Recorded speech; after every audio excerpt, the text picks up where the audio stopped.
హరి ఓం శ్రీకృష్ణ పరబ్రహ్మణే నమః. మనం శ్రీమద్ భగవద్గీతలో ఈరోజు 13వ అధ్యాయమైన క్షేత్ర విభాగ యోగంలో మనం 17, 18, 19 3 శ్లోకాల్లో ఉండే విశేషాంశాలు తెలుసుకుందాం. పరమాత్మ మనకి క్షేత్రం గురించి, తర్వాత జ్ఞానం గురించి, జ్ఞేయం గురించి చెప్పుకుంటూ వస్తున్నారు. అందులో మళ్ళీ మనం పొందవలసిన ధర్మాల గురించి 20 చెప్పి, ఆ తర్వాత జ్ఞేయం విషయం గురించి చెప్పుకుంటూ వస్తున్నారు. అంటే మనం పొందవలసింది, తెలుసుకోవాల్సింది, చేరవలసింది, ఎప్పటికైనా తెలుసుకోవాల్సిన విషయం గురించి చెప్పుకుంటూ వస్తున్నారు. అందులో భాగంగా మనకి ఈ శ్లోకాల్లో చెప్తున్నారు.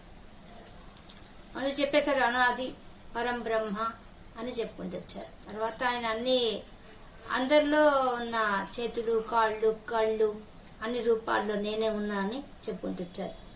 అన్నిట్లో లోపల బయట నేనే ఉన్నా అని, కదిలే వాటిలో కదలని వాటిలో నేనే ఉన్నా అని చెప్పాడు.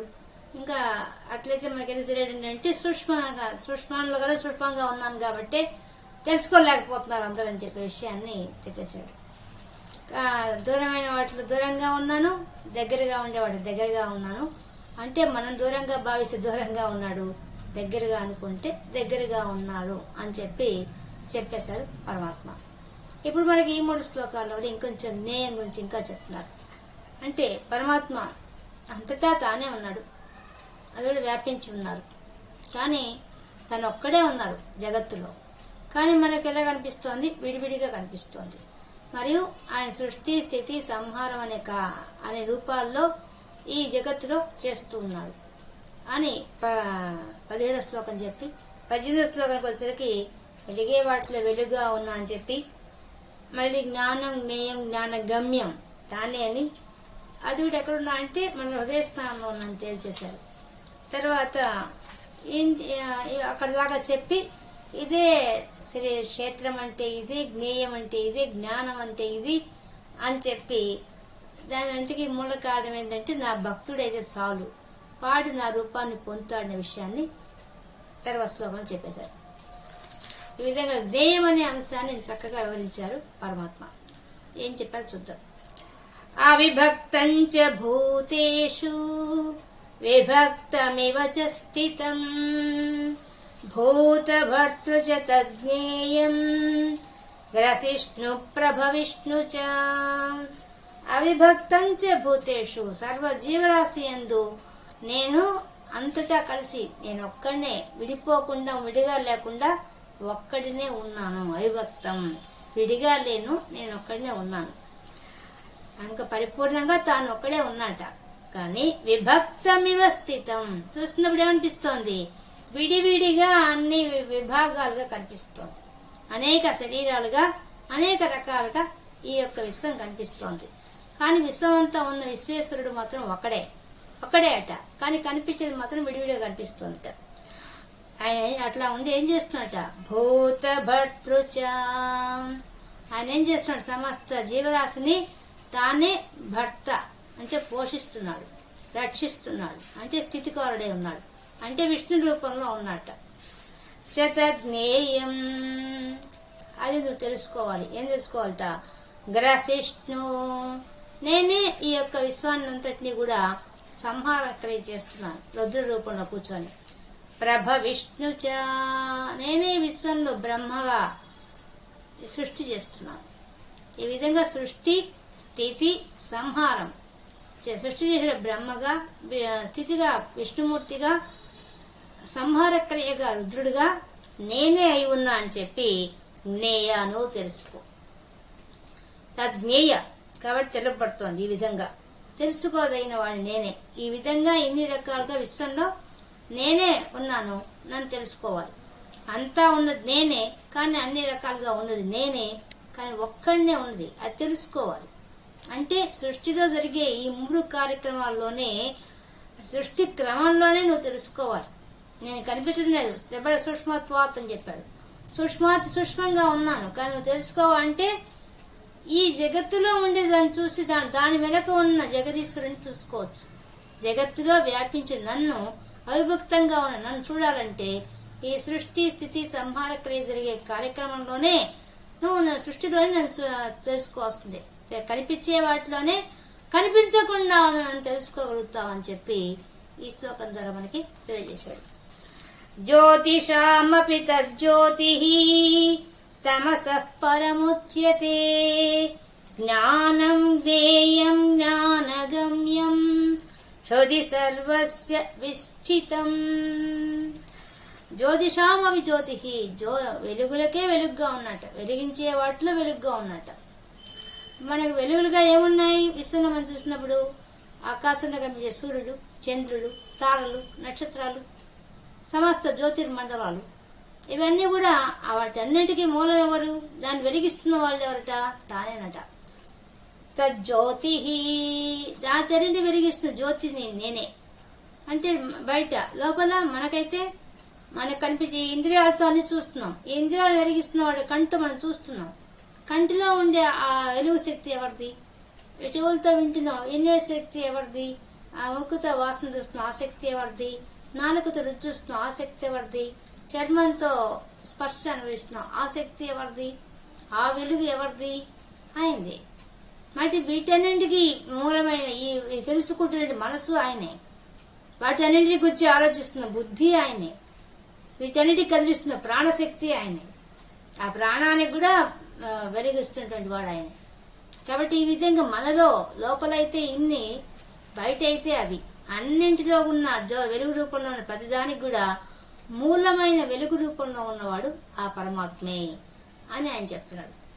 తమసః పరముచ్యతే, చీకటికి ఆవలు ఉన్నట ఆ పరముచ్యతే, చీకటికి అవతల ఉన్నవాడిని నేనే. కాబట్టి నేనే వెలుగులకన్నిటికీ వెలుగై ఉన్నాను, నేనే ఆ చీకటికి ఆవల ఉన్నవాడి నేనే. జ్ఞానం జ్ఞేయం జ్ఞానగమ్యం, ఇప్పటిదాకా చెప్పాడు. తెలుసుకోవాల్సింది ఏదో చెప్పాడు, తెలుసుకోవాల్సింది ఏదో చెప్పాడు, మరియు ఏది గమ్యమైంది అనే విషయాన్ని ఇప్పటిదాకా చెప్పుకుంటూ వస్తున్నాడు. కాబట్టి నేనే జ్ఞానమై జ్ఞేయమై జ్ఞానగమ్యమై ఉన్నాను. మరి ఎక్కడున్నాను? హృది సర్వస్య విష్ఠితం, అటువంటి నేను ఎక్కడో లేను, నీలోనే హృదయ స్థానంలో కూర్చో ఉన్నాను. నా గురించి వెతగా అంత జ్యోతిగా ఉన్న నేను, జ్యోతులకే జ్యోతిగా అయిన ఉన్నవాడిని, వెలుగులకే వెలుగైన వాడిని ఎక్కడ కూర్చో ఉన్నాను? సర్వజీవుల యొక్క హృదయాల్లో కూర్చో ఉన్నాను, హృదయ స్థానంలో కూర్చో ఉన్నాను.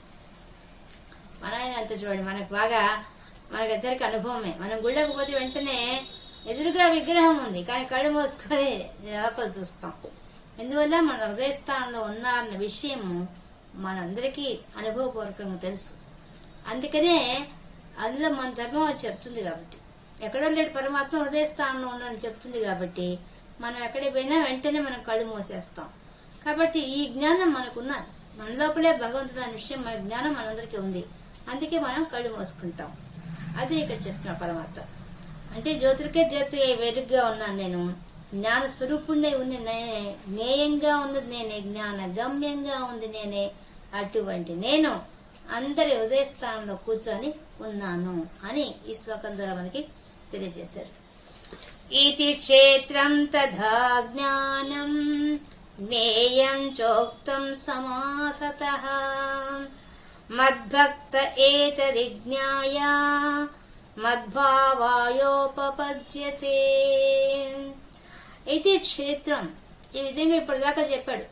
ఎన్ని శ్లోకాలు చెప్పుకుంటూ వచ్చింది క్షేత్రం. ఈ యొక్క శరీరం అంటే ఏందో చెప్పుకుంటూ వచ్చాడు, శరీర స్వభావం చెప్పుకుంటూ వచ్చాడుగా.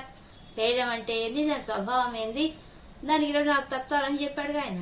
చెప్పి తథా జ్ఞానం, ఆ విధంగా జ్ఞానం అంటే ఏంటో చెప్పుకుంటూ వచ్చాడు. ఆ జ్ఞానానికి ఉండే అసలు లక్షణాలు ఎంతో చెప్పి 20 ధర్మాలు చెప్పాడు. జ్ఞేయం, అలాగే జ్ఞేయం అంటే తెలుసుకోవాల్సిన వాడు ఎలా ఉన్నాడు అనే విషయాన్ని కూడా ఇప్పటిదాకా చెప్పాడు. చోక్తం సమాసతః, సంక్షిప్తంగా నీకు తెలియజేశా కదా ఇప్పటిదాకా. ఓ అర్జున, నీకు ఇప్పటిదాకా నేను చెప్పింది క్షేత్రం అంటే ఏంది, జ్ఞానం అంటే ఏంది, జ్ఞేయం అంటే ఏంది అనే విషయాన్ని వివరంగా చెప్పుకుంటూ వచ్చాను కదా.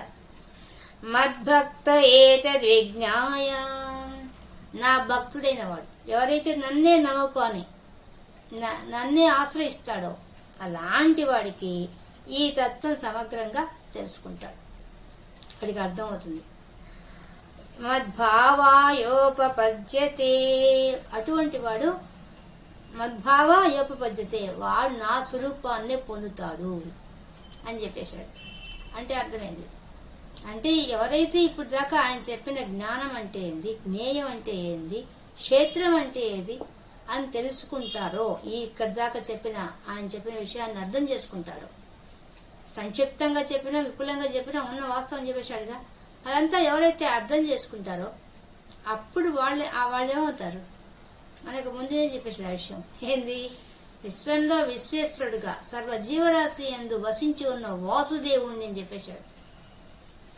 అది ఎవరైతే తెలుసుకుంటారో, తెలిసి ఎవరైతే నన్నే నమ్ముకొని నాకే అన్ని సమర్పించి, అంటే సమర్పణ భావంతో శరణాగతి చేసి, అలాంటి మద్భక్తుడు నా భక్తుడైన వాడికి, అట్లాంటి వాడు నా రూపాన్ని పొందుతాడు అని చెప్పేస్తున్నాడు.